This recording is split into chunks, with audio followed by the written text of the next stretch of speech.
History is not written by the meek.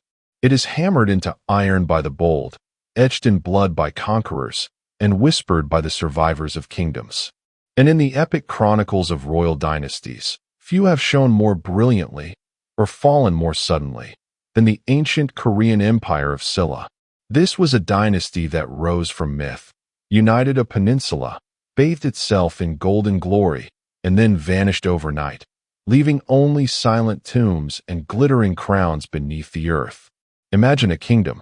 Its founder, a mysterious child hatched from an egg, destined to wear a crown. Its queens, wise, fierce, and unconventional, defying every norm to steer their realm through chaos. Its generals, flowering knights sworn to gods and country, spilling blood to forge an empire. And its final king, helplessly watching a 1,000-year-old throne crumble in a single dawn. This is no fairy tale. This is a 1,000-year saga of glory and ruin. A tale of ambition and betrayal set against a backdrop of gilded palaces and blood-soaked battlefields. It is a chess game where the pieces were entire kingdoms, and every alliance or betrayal could remake the map of the world.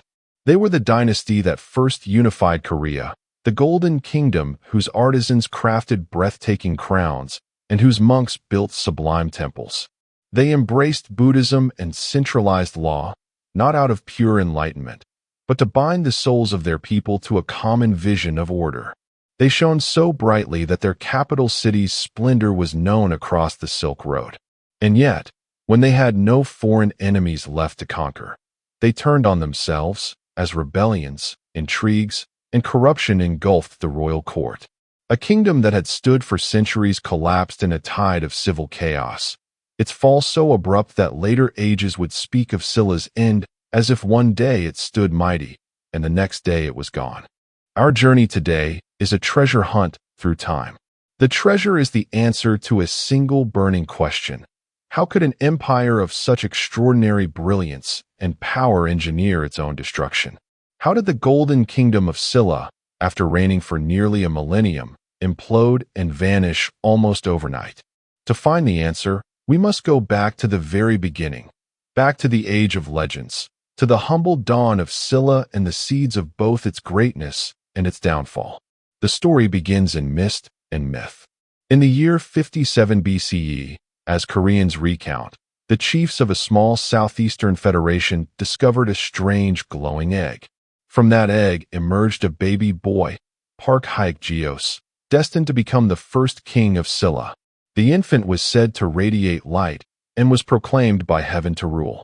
He grew into a leader who united 6 warring villages into one tribe, founding the Kingdom of Sorrow around the sacred city of Gyeongju. Thus, in legend, Silla was born in miracles, its very first king a child of the divine. In truth, this new kingdom was just one small walled city-state, surrounded by rivals and looming empires. It would take centuries and an unbroken line of determined monarchs to transform that humble city-state into a juggernaut. From those legendary beginnings, the early Silla kingdom evolved out of a loose federation of clans into a centralized monarchy. By the 4th century CE, during the reign of King Namel, 356 to 402, Silla had solidified a hereditary kingship, ensuring that power stayed within a single lineage. In these early centuries, Silla was the underdog of Korea. To the west, the Beach Kingdom controlled fertile plains and boasted rich culture. To the north, Goguryeo was a militaristic titan, fierce horsemen ruling vast territories and even fending off Chinese armies. Silla, by contrast, was geographically cornered in the southeast, smaller and poorer than its rivals. But Silla's rulers compensated with shrewd statecraft and ferocious ambition. They reorganized their realm with innovative institutions, new law codes, state schools, and efficient administrative districts. They improved agriculture by introducing iron plows and large-scale irrigation, boosting harvests and population. Trade flourished across the seas to Japan and through China's Silk Road, bringing wealth and knowledge into Gyeongju. Most importantly, the kings of Silla engineered a rigid but effective social order. In 520 CE, They formalized a unique caste-like hierarchy called the bone rank system. This system divided the aristocracy into grades of sacred bloodline. Only those of the highest true bone and sacred bone could hold top offices or ever claim the throne. It was an instrument of unity and control. By binding the nobility into a strict order, Silla's monarchy ensured loyalty, or at least containment, among the elites. Ironically, this bone rank system was both the glue that held Silla together and a curse that would one day help tear it apart. For while it provided stability, it also fossilized Silla's social structure, sowing seeds of resentment and stagnation that would sprout much later. While Silla's kings tightened their grip on worldly matters, they also sought to command the realm of the spirit. Buddhism had trickled into Korea from China in the 4th century, but conservative nobles resisted this foreign religion. In 527, Silla's monarch King Beofyung decided to make a dramatic gamble to unite his people under a single faith. According to chronicles, a brave court official named Ikadon conspired with the king to stage a miracle of martyrdom. Ikadon proclaimed Buddhism's truth and allowed himself to be executed by anti-Buddhist nobles. As the sword took his head, it said that milk-white blood spurted from his neck and the ground shook, a divine sign so overwhelming that the opposition crumbled. After this eerie spectacle, Buddhism was declared the state religion of Silla. Temples sprang up, monks gained influence at court, and the kings styled themselves not just as warlords, but as Chakravartin, wheel-turning kings who ruled by Buddha's grace. This close alliance between throne and temple gave Silla's rulers an aura of sacred legitimacy. With the law, the social order, and now the national faith forged into powerful tools of central authority, Silla was poised to stride onto the main stage of history. Yet in the early days, Silla's very survival hung by a thread. The kingdom was hemmed in on all sides. To the south lay the small Gaia Confederation of city-states, rich from trade and ironworking, which Silla steadily absorbed by force and guile. To the west and north loomed Beech and Goguryeo, which dwarfed Silla in power. Silla's annals tell of constant peril, invasions from Japanese pirates along the coast, border skirmishes with Beech's armies, and the terrifying shadow of Goguryeo, whose expansion was legendary. In one dramatic instance, Goguryeo's king Gwanggido, r. 391 to 413, whose very name meant broad expander of territory, rode to Silla's aid against Japanese raiders, only to later treat Silla as a vassal. Silla's rulers learned early that to survive among giants, they needed both cunning diplomacy and readiness to betray. They played a dangerous game of shifting alliances, one century allying with Beech against Goguryeo, the next siding with Goguryeo to fend off Beech. In the year 551, Silla and Beech joined forces to strike Goguryeo's southern border. Together, they seized the rich Han River Valley, a prize long coveted by both. But no sooner had victory been won than Silla revealed its ruthless streak. Silla's army suddenly turned on its Beech allies, ambushing them and driving them out of the Han Valley entirely. The betrayed Beech king could only watch in fury as Silla took the spoils for itself. This treachery won Silla a fertile heartland and a lifelong blood feud with Beech. By the 6th century, Silla had transformed from a minor tribal kingdom into a rising powerhouse. One monarch towered above this era, King Jinhong, r. 540 to 576. He ascended the throne as a teenager and became a whirlwind of energy and conquest, much like a Henry II of his time.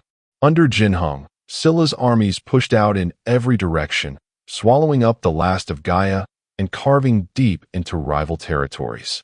He established the legendary Hwarang Corps, the Flower Knights, an elite warrior youth order. These Hwarang, drawn from the sons of nobility, trained in swordplay, strategy, poetry, and moral code. Adorned with flowers and cosmetics, they were as refined as they were deadly. Silla's ideal of the warrior scholar was born, young men who could recite sutras at dawn and lead a cavalry charge by noon. They dedicated their lives to the kingdom, and many of Silla's future generals and leaders would emerge from their ranks. King Jinhung's conquests dramatically expanded Silla's domain, doubling its size and cementing its dominance in the southeast. He erected stone monuments on the frontiers, marking his new borders, as if daring his enemies to cross them. By the time of his death, Silla had grown wealthy and confident. But Jinhung's aggressive expansion planted both triumph and tragedy. The more land Silla grabbed, the more ferociously its rivals plotted revenge. Baekje and Goguryeo, nursing grudges from Silla's betrayals, forged an alliance to destroy Silla. And so, as the 7th century dawned, the kingdom of Silla, rich, unified, and stronger than ever before, found itself in the crosshairs of two furious enemies. The entire Korean peninsula was now locked in a death struggle among the three kingdoms, and Silla was fighting for its life. In the year 632, Silla faced a crisis of succession and an onslaught of enemies at its borders. King Jinpyong, grandson of Jinhung, had died without a male heir. In a move that shocked even Silla's own court, the throne passed to Queen Siandike, r. 632 to 647, the first woman to rule Silla and one of the first female monarchs in East Asian history. Imagine the scene. As outside forces gathered like wolves, Silla's new defender was a woman in her mid-50s, cloaked not in armor but in silk robes, with a mind sharpened by years of palace intrigue.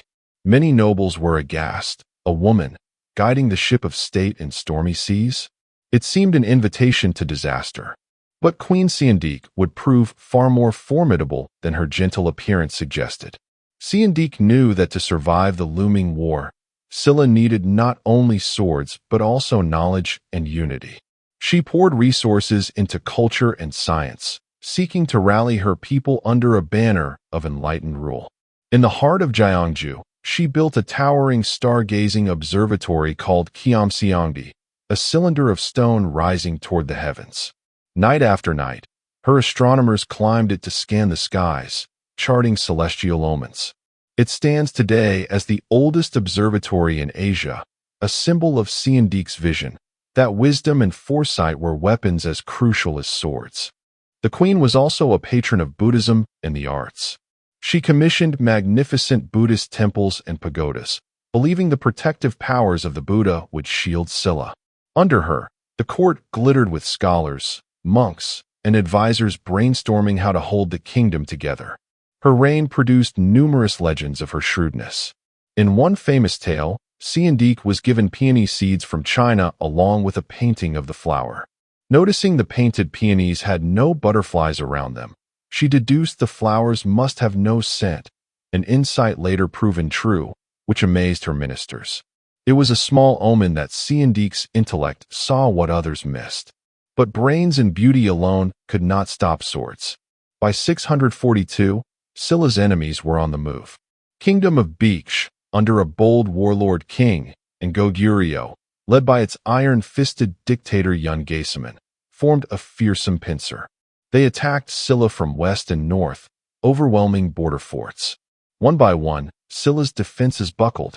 The queen's generals were stretched to the limit trying to plug the holes. In desperation, Siandike made a fateful decision. She would seek help from the one power even her enemies feared, Tang China. The Tang Empire was the era's superpower, with resources beyond measure, but it was notoriously proud and interventionist. Asking Tang for aid was like inviting a tiger into your home. It might chase away the wolves, but could just as well eat you next.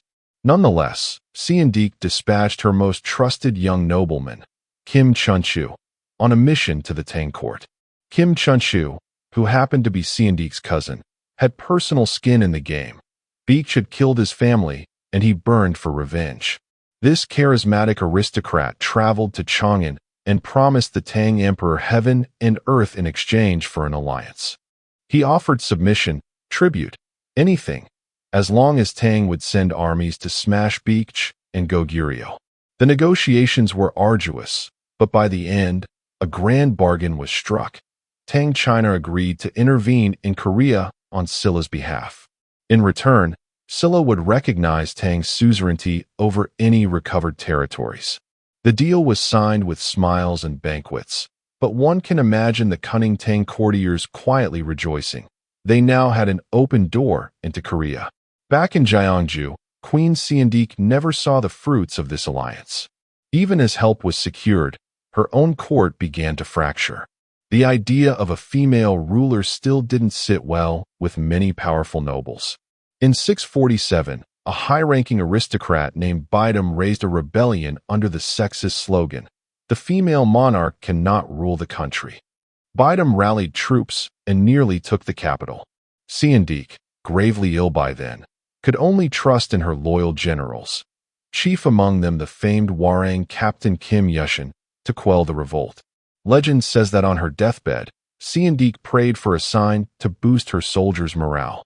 That night, as Bidam's rebels approached Gyeongju, a bright falling star streaked across the sky. Seondeok's supporters, fearing the bad omen, cleverly flew a huge flaming kite to mimic the star returning to the heavens. The rebels' confidence shattered, and Kim Yushin routed them. Queen Seondeok died as her forces defeated Bidam's treason, securing the throne for her chosen successor. In a final vindication, that successor was another woman, Queen Jindeok, r. 647 to 654, who continued Seondeok's policies. The very fact that Silla weathered a civil war and still accepted another queen shows the strong foundation Seondeok had laid.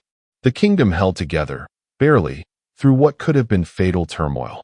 With internal stability restored and the Tang alliance in hand, Silla's leaders now turned to the looming showdown that had been decades in the making. When Queen Jindeok passed away, the crown went to the architect of the Tang alliance himself, Kim Chunchu, who became King Muyal of Silla, r. 654 to 661. Muyal was a man on a mission. Together with his lifelong friend, the brilliant General Kim Yushin, Muyal was determined to unify the three kingdoms under Silla's rule, once and for all. The stage was set for an earth-shaking war that would remake Korea. On one side, the embattled Silla-Tang coalition boasting massive imperial support and a burning vision of unity. On the other, Baekje and Goguryeo, proud ancient kingdoms fighting for their very existence. The winds of destiny howled, and the entire peninsula braced for a conflict that would decide its fate. But an uneasy question hung in the air. By inviting Tang China's armies onto Korean soil, was Silla securing its salvation, or unknowingly trading one overlord for another? The answer would reveal itself in the crucible of war. In the sultry summer of 660 CE, a vast armada of Chinese warships appeared off the southwestern coast of Korea. They bore the dragon banners of Tang and tens of thousands of imperial troops. King Muyal's plea for aid had been answered. The tiger was at the doorstep. Tang's veteran General Su Dingfang disembarked to join forces with Silla's own legions led by General Kim Yushin. Their first target, Baekje, Silla's ancient rival. The campaign that followed was swift and relentless. Silla's army attacked from the east while the Tang forces hit from the sea, a perfect pincer. Baekje's capital, Sabi, fell in a matter of weeks.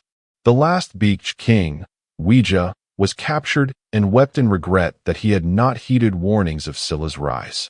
And in a tragic coda, 3,000 women of the Baekje royal court leapt to their deaths from a cliff, choosing suicide over dishonor at enemy hands. With that harrowing act, Baekje, a kingdom that had endured for 678 years, was extinguished. One down, one to go. Goguryeo, however, would not be so easily dispatched. For decades, Goguryeo had stood as the bulwark against Chinese expansion. Its people were tough as nails, its fortresses hewn into cliffs. A few years earlier, the Silla Dynasty of China had hurled 1 million men at Goguryeo's walls, and fewer than 3,000 crawled back alive.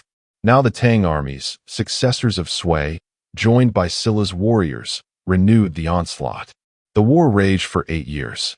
Goguryeo's long struggle against Chinese invasions had ironically weakened it from within. Their great dictator Yun Gaesaman died during the war, and his sons quarreled amongst themselves. Taking advantage of the chaos, Silla and Tang pressed on. Finally, in 668, Goguryeo's last citadel fell. The once mighty northern kingdom collapsed under combined external attack and internal strife. After centuries of bloodshed, the three kingdoms were no more. Silla stood triumphant as the last kingdom left standing on the Korean peninsula. For King Munmu, Myeol's son, who succeeded in 661 and saw the war to its conclusion, it was the crowning achievement of a lifetime. He became the first ruler of a unified Korea, a territory nearly as large as modern South Korea, stretching north to the Taedong River near Pyongyang. Silla's domain now encompassed fertile farms, bustling cities, and the entire eastern seaboard. The year 668 was a pivot of history. For the first time, most Korean peoples were under one rule. Silla had reached its zenith of power. Yet victory came with a shadow. The Tang Empire, having expended blood and treasure to help Silla, expected its pound of flesh. As Baekje and Goguryeo fell, Tang moved quickly to claim large portions of the conquered lands. The Chinese established military governorships, protectorates, in the old domains of Goguryeo and western Baekje, aiming to integrate them into the Tang Empire. Suddenly, Silla's supposed ally revealed itself as a new occupier. King Munmu bristled. This was not the deal he believed Silla had signed. Perhaps he had been naive to think Tang would depart as readily as they came. Now Silla faced a potential nightmare, having unified the land only to become a Chinese vassal. The tiger invited to chase off wolves was now stalking the courtyard. Munmu, however, was as cunning as he was courageous. Immediately after Goguryeo collapse, he turned his seasoned army against the Tang garrisons in the north and west. In 671, Silla forces clashed with their former Chinese allies, reclaiming key cities. For several years a fierce guerrilla war ensued. The Tang Dynasty, stretched thin and facing its own troubles in Central Asia, eventually wearied of Korean quagmires. By 676, King Munmu had successfully expelled the Tang armies from the peninsula's heartland, limiting them to a toehold in the far north, which they soon abandoned. Silla agreed to pay nominal tribute to China to save face, but in practice it was once again an independent kingdom, now the kingdom of all Korea south of Pyongyang. The long nightmare of foreign domination that had threatened for centuries was lifted. King Munmu sealed this triumph with a poignant final act. As he lay dying in 681, Munmu refused to have a royal tomb. Instead, he requested his ashes be scattered into the East Sea, so that in death he could become a dragon to forever guard Silla's shores from invaders. The ocean tomb of King Munmu, where waves crash against dragon-shaped islets, stands as eternal vigil over the realm he defended. Thus began the unified Silla period, nearly 250 years of relative peace and prosperity, the golden age of Korean antiquity. With rivals vanquished and borders secure, Silla turned its energies inward to governance, culture, and the arts. Gyeongju, the royal capital, blossomed into a breathtaking metropolis, one of the largest in the world at that time. Foreign envoys and traders marveled at its colossal palaces, lush gardens, and tiled pagodas. The city's wealthier residents strolled in silk robes, adorned with jewelry of gold and jade.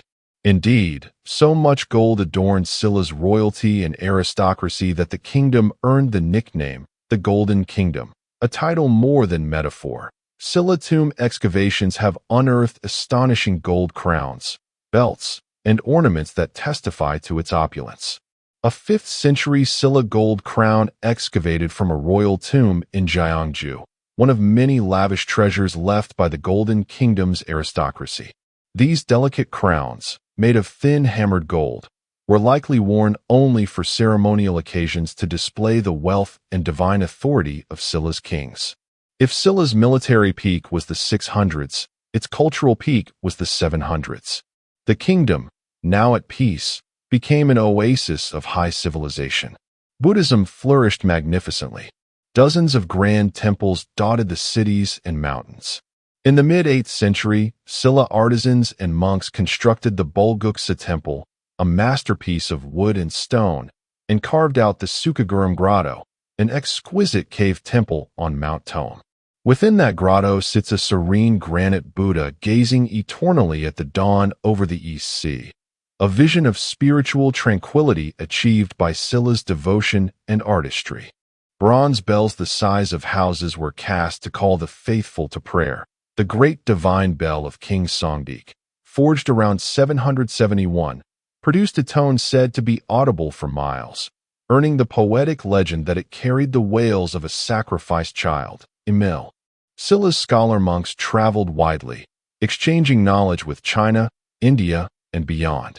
The Silk Road funneled treasures into Gyeongju, exotic silks, Persian glassware, amber, spices. Cosmopolitan influences blended with native styles, yielding new literature, music, and visual arts. One Silla monk, Haicho, even made a pilgrimage as far as modern-day Afghanistan and India, later writing vivid accounts of his journey. The monarchy at this time reached the height of its prestige.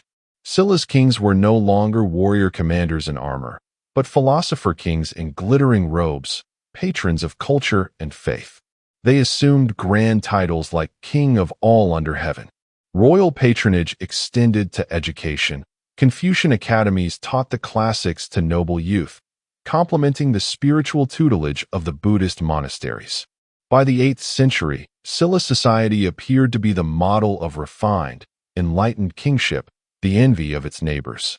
So stable was the realm that for nearly 100 years, years 720 to 820, there was no major war or rebellion recorded, a truly remarkable feat in an age of constant strife. And yet, ironically, the very successes of this golden age began to breed the seeds of decay. Under the tranquil surface, fault lines were spreading. The long peace meant generations of Silla aristocrats grew up in luxury, complacent and soft, forgetting the desperate struggle that had forged the kingdom. The rigid bone rank caste system, so effective at first, ossified social mobility. Talent from lower classes found no outlet, and pent-up frustration simmered. The royal family itself, bound by the requirement of sacred bone purity, ran into a genetic dead end when no more full-blooded sacred lineage heirs remained. After the reign of Queen Jindiak, who was of the last sacred bone, the throne had to pass to true bone princes, Myeol's line, somewhat diminishing the aura of untouchable divinity the monarch once held. As generations passed, the central court's grip on the distant provinces began to loosen, even while Gyeongju still glittered. The kingdom's zenith was glorious, but it was balanced atop an aging scaffolding of entrenched privilege and growing regional discontent. Silla had reached the afternoon of its splendor, the shadows lengthening imperceptibly as the sun still shone bright. For now, however, let us not jump ahead. At its zenith, Silla deserved to be called a golden empire. Its legacy of unification and cultural efflorescence would shape Korean identity for millennia. But human nature and political gravity decree that no afternoon lasts forever. As the 8th century waned, the first cracks in the golden facade began to appear. Prosperity begot greed, stability begot complacency, central authority begot regional envy. The stage was quietly being set for an era of troubles, one that would bring Silla's magnificent heights crashing down. Toward the end of the 8th century, the tranquility of unified Silla gave way to turbulence. The great wave of history that had lifted Silla up was now cresting, ready to break. Whispers of discontent echoed through the countryside. Local lords and provincial governors, once loyal instruments of the throne, started to act more like independent warlords, fortifying their castles and scheming for personal gain. The common people, who had borne increasing tax burdens to fund the elite's opulence, began to reach a breaking point.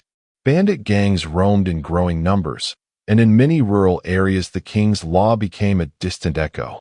Within the capital's high walls, court politics turned toxic. Factionalism among aristocratic clans, the ever-powerful Kim clan and rival noble houses, became a deadly game. Ambitious men and women maneuvered for the throne itself. Silla's royal succession, once stable, became a perilous contest. In a span of just a few decades, kings were being assassinated or overthrown with alarming frequency. Of the last 20 Silla monarchs, more than half died by violence. poisoned, stabbed in palace coups, or killed in uprisings. A stark example came in 780, when King Haigong, a youthful monarch plagued by noble rivalries, was murdered during a revolt, his head displayed on the palace walls as a grisly trophy. With him died the direct line of King Munmu. Thereafter, claimants from collateral branches of the royal family fought like rabid dogs over the throne. Silla's kingship, once nearly sacred, was becoming a prize to be stolen at sword point. As one king after another fell, the aura of Silla's royalty dimmed. The once mighty dragon was bleeding from within. Corruption seeped through the government. Ministers sold offices to the highest bidders. Royal relatives feuded openly. The great families hoarded wealth while neglecting the people's welfare. The bone rank system, originally meant to ensure dutiful governance, now ensured that talented commoners were shut out and only the entitled, sometimes inept nobility ran the state. A contemporary scholar, Choi Chi-won, lamented that Silla was like a pond where the water has gone fetid and the fish are gasping. No fresh flow of talent, only stagnant privilege. Choi Chi-won himself, a brilliant mind who passed China's imperial exams with distinction, tried to initiate reforms, but as a low-born head rank in Silla's system, his proposals were ignored by aristocrats. Disillusioned, he retired to the mountains, a symbolic loss of intellectual capital that Silla could ill afford. Meanwhile, neglected provinces brewed rebellion. In 822, a disaffected noble named Kim Hyunchang raised an army in the southwest, proclaiming he would restore proper rule, a thinly veiled cry against the central court's corruption. Although his rebellion was crushed, it was a harbinger of more to come. Smaller uprisings flared here and there, often led by local gentry or former officials turned outlaws. Many peasants, squeezed by taxes and forced labor on the nobles' estates, fled to join roving bandit armies. These bandit groups sometimes crowned their own wannabe kings and seized towns, further weakening central authority. Amid this chaos stepped forth a colorful figure, Zhang Bogo, a commoner turned mariner who rose to notoriety in the mid-9th century. Zhang Bogo started as a low-born man who made his fortune through maritime trade and privateering, essentially running a pirate-turned-coast guard fleet. He established a stronghold on an island, Songhai, and offered to secure the seas for Silla, protecting merchant ships from pirates. The court granted him that authority, and Zhang Bogo did indeed sweep the seas of pirates, becoming fabulously wealthy and popular. But his power grew to rival the aristocrats, and that could not be tolerated. When Zhang Bogo tried to use his influence to marry his daughter into the royal family, aiming to break into the bone-rank nobility, the nobles reacted with fury. In 846, they arranged Zhang Bogo's assassination during a state banquet, slaying the upstart with swords hidden beneath their silk robes. The elimination of Zhang Bogo was a Pyrrhic victory for the nobility. It preserved their exclusive status, but sent a clear message to other capable leaders of humble birth that Silla's establishment would rather kill reformers than accept them. The state that once innovated now strangled innovation. By the late 9th century, Silla was a dragon with clipped wings and a sick heart. Droughts and famine exacerbated the suffering of the peasantry. Superstitious dread took hold as well. In 889, a comet streaked across the sky, which many in Silla took as an omen of doom for the dynasty. Out in the far provinces, ambitious men watched the failing central government and saw their chance. If Silla's royal house could not govern, perhaps a new house should. Perhaps even the old kingdoms of Baekje and Goguryeo, long dead, could be raised from their graves by new champions. The air was thick with the sense of an era ending. Silla had dominated Korea for 3 centuries, but now the center could not hold. The periphery, hungry warlords, restless clans, local strongmen, began to assert independence. What had been one unified kingdom started to crack into pieces once more, presaging a return to 3 kingdoms. This time not ancient rivals, but new contenders vying to replace Silla's hegemony. The final decline escalated rapidly. In 887, Silla even saw another queen ascend the throne, Queen Jinseong, r. 887 to 897. But unlike the celebrated queens of the past, Jinseong's reign is remembered as notoriously debauched and inept. She reportedly took lovers at will and handed out offices in exchange for bribes and favors. Under her, the court became a marketplace of corruption, and whatever remaining respect the populace had for the monarchy evaporated. Though Queen Jinseong abdicated after a decade, the rot had sunk too deep. Upon her abdication, one of her last acts was to plead with her ministers to fix the kingdom's ills, an irony, since she had contributed to them. By then, it was far too late. Silla's authority was hollow, a gong that no longer rang. As the 9th century closed, two strong men in particular emerged from the chaos, each dreaming to found his own dynasty on Silla's ashes. They would plunge the land into a new era of war, and in that crucible, decide Silla's fate. In the year 892, in the southwestern region that once was Beach, a former Silla general and provincial governor named Jian I raised the flag of rebellion. Jian I's background was humble. Some say he was the son of a farmer or minor official, but he was cunning, brave, and utterly ruthless. Witnessing Silla's impotence, he proclaimed himself ruler of later Beach, positioning himself as the avenger of the old Beach kingdom that Silla had destroyed 2 centuries before. His rallying cry to the people was part nostalgia, part fury. He accused the Silla court of squandering the hard-won unity of Korea through corruption and misrule. Peasants and disgruntled nobles flocked to his banner, eager for change. Jian I established his base in Jeonju, Beach's ancient heartland, and swiftly began carving off chunks of Silla's southwestern provinces. Town after town opened their gates to him, sometimes without a fight. Such was the disillusionment with Silla's government. Meanwhile, in the northern reaches, another rebel king was rising. Gung Yi, a shadowy figure with a dramatic personal history, forged a state he called later Goguryeo, also known as Taebong. Gung Yi claimed to be of royal blood, perhaps an illegitimate son of a former Goguryeo or Silla king, though others say he was just a renegade Buddhist monk. Tall, gaunt, and possessing a fanatical gleam in his eye, Gung Yi gathered followers among the downtrodden and declared he would restore the glory of Goguryeo in the north. He established a capital in Chorwon, north-central Korea, and, draped in monastic robes, promised a messianic reign of justice. Initially, many were drawn to his vision, but as his power grew, Gung Yi descended into tyranny and madness. Paranoia gripped him. He began to proclaim himself Maitreya Buddha, the future Buddha come to earth. Those who voiced doubt or criticism were executed swiftly, including, it said, his own wife and infant child.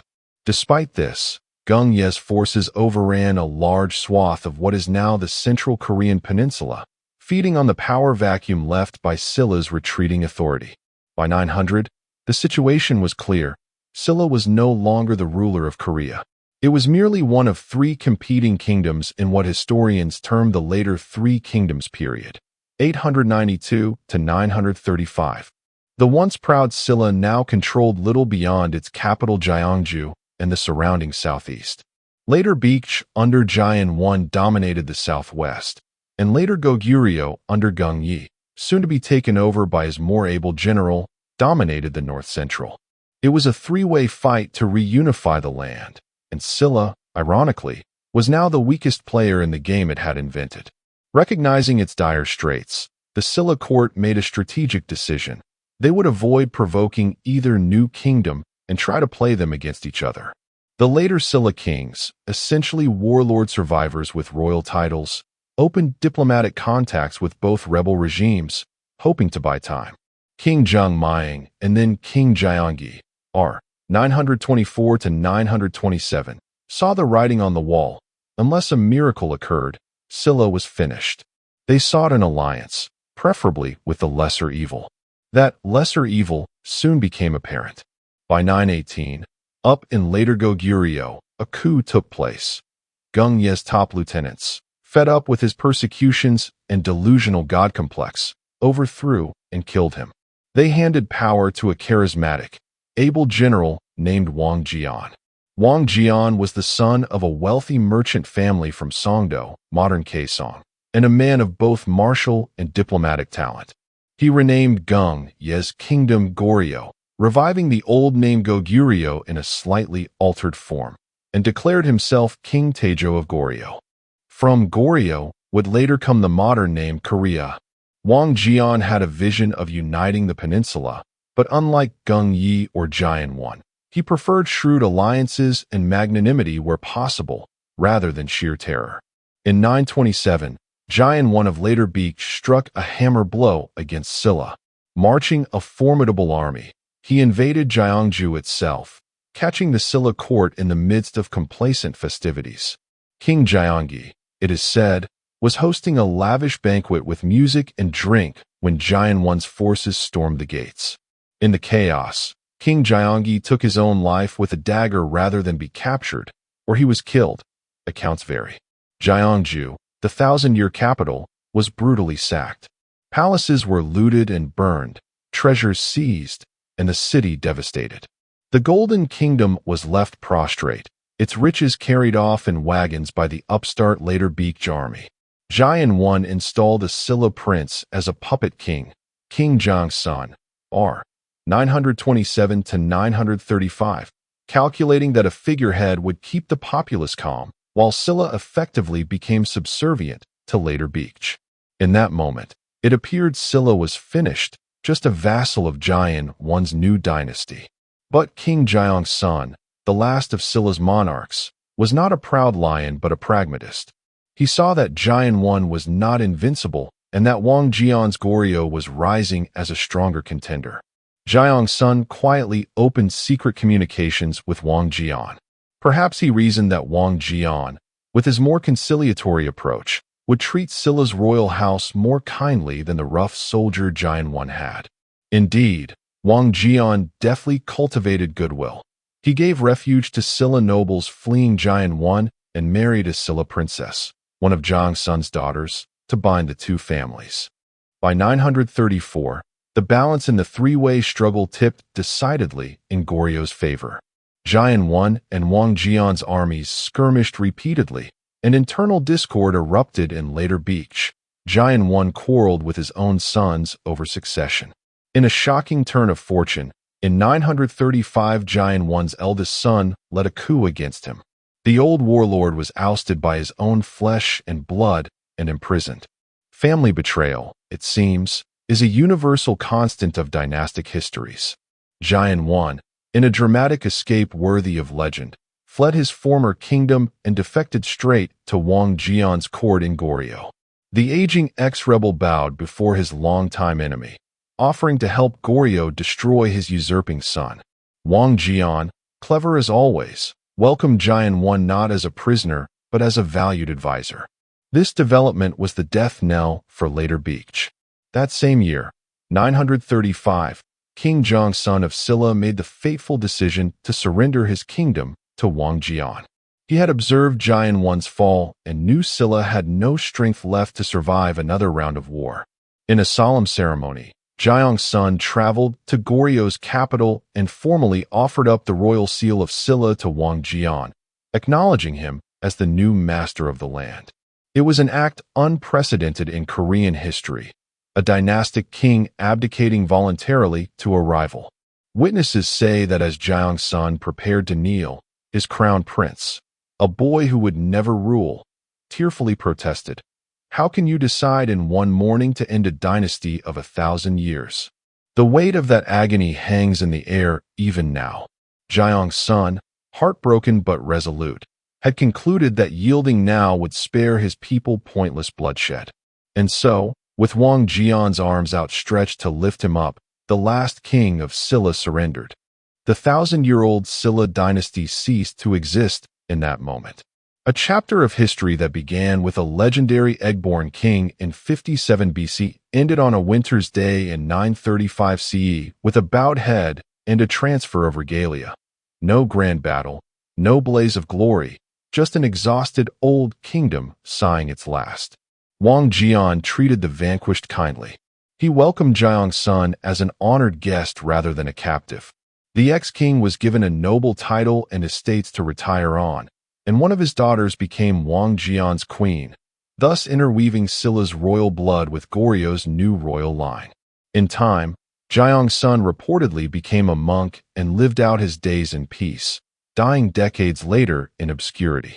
It was a gentle coda for a man who oversaw the dissolution of an empire. With Silla absorbed, only one obstacle remained to complete reunification. Later Beach, now ruled by Jian One's treacherous son. In 936, the final showdown came at the Battle of Gochang, also known as the Battle of Sunjiang or Ilsean.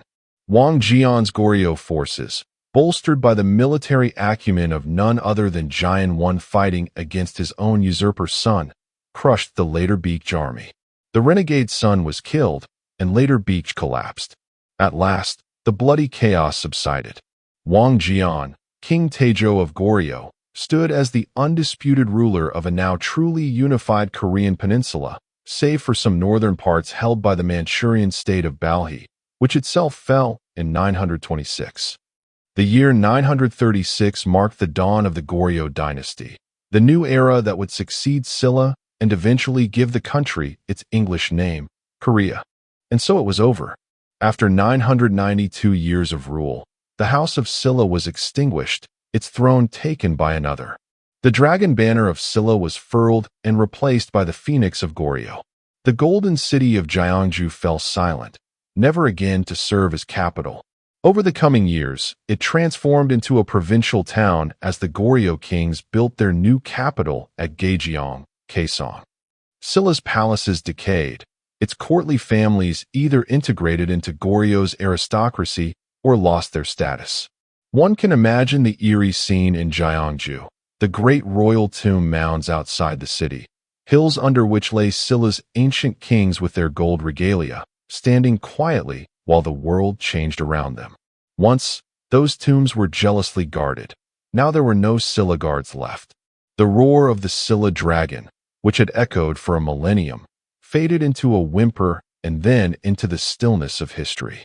A dynasty that had unified the land, fostered a golden age of culture, and endured longer than perhaps any contemporary royal line, had imploded under the weight of its own contradictions. The Golden Empire was gone, but its story does not end with its fall. It lives on in the legacy it left for those who followed. With the fall of Silla, Korea did not descend into darkness. Rather, it transitioned into the new order of Goryeo, which would rule for the next nearly 500 years. King Taizhou Wang Jian, keen to legitimize his rule, cast himself as the inheritor of all three former kingdoms. In his famous 10 Injunctions, he emphasized unification and the honoring of Silla's accomplishments. Goryeo absorbed many of Silla's aristocrats into its fold. Rather than exterminating the old elite, Wang Jian co-opted them, a wise move that helped stabilize his young dynasty. The last Silla king, Jiang's son, as mentioned, was treated with respect and allowed to live out his life quietly. Symbolically, Wang Jian even repaired or maintained some of Silla's important temples and monuments, signaling continuity. Buddhism remained the state religion under Goryeo, even reaching new heights, as seen in the creation of the Tripitaka Koreana and huge monastic estates. Confucian bureaucracy took stronger root in Goryeo. In fact, partly inspired by Silla's later failures, Goryeo introduced a civil service examination system, opening government service to talented commoners, at least in theory, and reducing reliance on inherited rank. This was a direct response to the ossified bone rank privilege that had hamstrung Silla. Goryeo's leaders were determined not to let such a closed aristocracy choke the state again. Silla's former capital Gyeongju became something of a sacred repository. Its many relics, tombs, and shrines were regarded with reverence by subsequent generations. Poets and historians of Goryeo would visit Gyeongju's ruins, contemplating the fallen greatness of Silla, much as one might wander among the ruins of Rome in later centuries, drawing lessons about impermanence and statecraft. In a broader sense, the end of Silla and rise of Goryeo underscores a cycle deeply familiar in East Asian history, the cycle of unity, division, and unity again. As a Chinese chronicle might put it, after long separation, the lands under heaven will unite. After long union, they will divide once more. Silla united the land. Then internal division led to a new fragmentation, which was then resolved by Goryeo reunification. This idea of historical cyclicality was not lost on Korean scholars, and it lent the Silla story an almost faded quality. Yet, there is a unique and profound legacy that Silla left, one that would endure far beyond its political life. The legacy of the Silla dynasty is a paradox gilded in gold. On one hand, Silla's achievements laid the bedrock for the Korean nation that followed. On the other, the manner of Silla's downfall carried stark warnings for future generations about the perils of complacent rule. First and foremost, Silla inadvertently forged the very idea of a unified Korean identity. Before Silla, the peoples of the peninsula were divided into multiple states and tribes. It was Silla's sword, aided by foreign steel, that knit the land together in 668, a unification that has remained the norm, with some interruptions, ever since. By establishing a single rule over most of Korea, Silla set in motion the concept of Korea as one entity rather than a patchwork of rival realms. The unified administration, law, and cultural norms Silla implemented across the land created a template that later dynasties adopted and refined. The Silla king was the first to call himself King of the Koreans, in effect. Even when Silla collapsed, Wang Jian's Goryeo eagerly claimed to be the successor of Silla's unification. He named his dynasty Goryeo, in homage to Goguryeo, but significantly, he married into Silla's line and maintained many of Silla's governing practices, blending the heritages. The notion that Korea should be one kingdom persisted in the minds of its people, a notion that traces back to Silla's victory and one that resonates on the Korean peninsula even in modern times. Silla's cultural and spiritual legacy is equally monumental. Buddhism, which Silla embraced and propagated, became deeply ingrained in Korea's cultural fabric. Silla's golden age saw a flourishing of Buddhist art, scripture, and temple building, from the grand temples of Gyeongju to hermitages on distant cliffs. This Buddhist infrastructure and tradition was inherited wholesale by Goryeo and later by Joseon. Even if Joseon officially favored Confucianism, Buddhism remained a core part of society. The monuments of Silla's piety and artistry, such as Bulguksa, Sukaguram, and the myriad gold ornaments and sculptures, survived as timeless treasures. They not only inspire pride among Koreans today, but they also influenced neighboring cultures. Japanese envoys to Silla during its zenith carried back styles of temple architecture, artwork, and even governmental concepts. Silla, though influenced by China, also developed its own aesthetic. One can see it in the distinctive design of the gold crowns, with their tree and antler motifs symbolizing a connection between heaven and earth, unique to Korea. This creativity is a proud legacy. The idea that Korean culture could be brilliant and innovative in its own right, not merely a reflection of Chinese civilization. Furthermore, Silla's legacy lives in the realm of political institutions. Centralized governance with provinces and prefectures radiating from the capital, a system which Silla refined, remained the model for subsequent dynasties. Silla's code of laws and early bureaucratic systems were absorbed and improved by Goryeo and Joseon, but the seed was Silla's. For instance, the concept of a merit-based scholarly officialdom took root in Silla. They had a state Confucian academy by the 8th century, though it wasn't fully realized until later dynasties. The very Korean language and writing system, while the Hangul alphabet was a much later invention, in 15th century Joseon, owe some early literature and linguistic unity to Silla's time. The Samguk Yusa and Samguk Sagi, records of history compiled in Goryeo, drew heavily on Silla-era sources. However, the story of Silla also bequeathed cautionary lessons etched in blood. Its second legacy is a tragic example of how internal weaknesses can undo even a golden age.